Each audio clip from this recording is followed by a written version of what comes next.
We're talking about movies.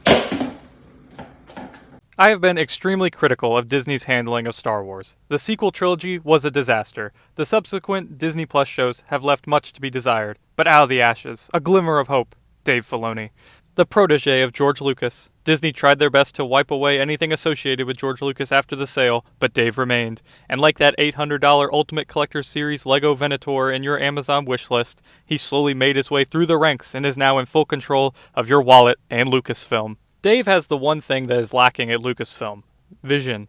He worked on the Clone Wars with George. He created Rebels. He helped create the lone bright spot of Disney Star Wars, The Mandalorian, all along the way laying the groundwork to hijack the storyline with all of his characters, casually bringing in Ahsoka and Thrawn into the overarching story until now, it's his time to strike. He finally got given his live-action Star Wars show he's been pitching for years, Ahsoka, better known as Rebels Season 5, and he knocked it out of the park. The one thing Star Wars needed was a through line, something creative, and they got it. Reintroducing Thrawn as the main bad guy of this Mandoverse is genius.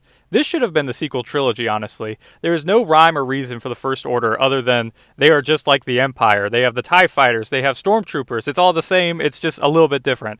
Well, how about the heir to the Empire? I cannot wait to see where this goes. The ability to cross over these established Rebels characters with the Mandalorian and Grogu and, fingers crossed, the OG trilogy characters is exactly what the sequel trilogy should have been. And these are people that understand Star Wars. There is so much lore introduced with Peridia and the Night Sisters. They have read the expanded material, and these are way better and more creative ideas than what has been going on the last few years. Baylan and Shin are great antagonists. They are so much more than just bad guys for the sake of being bad. A fallen Jedi who wants the cycle of war to stop. Ray Stevenson, may he rest in peace, knocked this role out of the park, and it's a shame we won't get to see him reprise it any further. And where they leave off the character of Baylan Skoll is very interesting, where he's standing on the statues of the gods of Mortis, pointing at something many people believe to be Aboleth from the expanded lore. I think that is a fantastic storyline they could go into. You can have all that separate from the known galaxy on Peridia. You can have Hayden Christensen involved. You could potentially have Luke Skywalker involved if he goes out there to rescue them. I think that is a genius idea that Dave Filoni's getting sweaty with this. Those people at Disney probably have no clue what he's talking about with the gods of Mortis, but he's like, just let me cook. I got this. And the way they brought back in all the Rebels characters we already know and love was great. Hera, Chopper, Ahsoka, Thrawn, and Ezra all did a fantastic job. I do think they missed a little bit of an opportunity with Ezra for him to be a little frustrated with Sabine for sacrificing the return of Thrawn to come get him. You would think he'd be a little upset at that. The whole point of him taking him out there was to save the galaxy, and she basically just allowed him to come back to get him.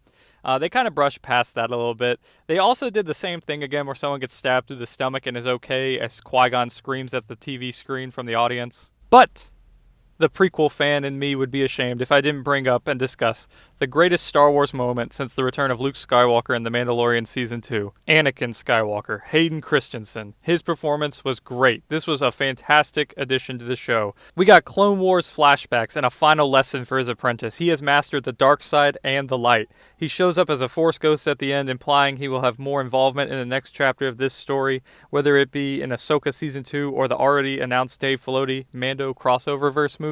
But whatever it is, we need more Hayden Christensen stat. So did Dave Filoni save Star Wars?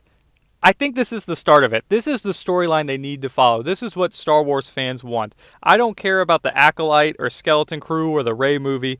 Give me Mando and Grogu, the Rebels crew, Boba Fett. You can get Luke Skywalker in there, Han Solo, Princess Leia, everybody from the original trilogy back taking on the heir to the Empire, Grand Admiral Thrawn. The translation of Grand Admiral Thrawn from animation to live action went over really well. That's something that could have gone south really quick.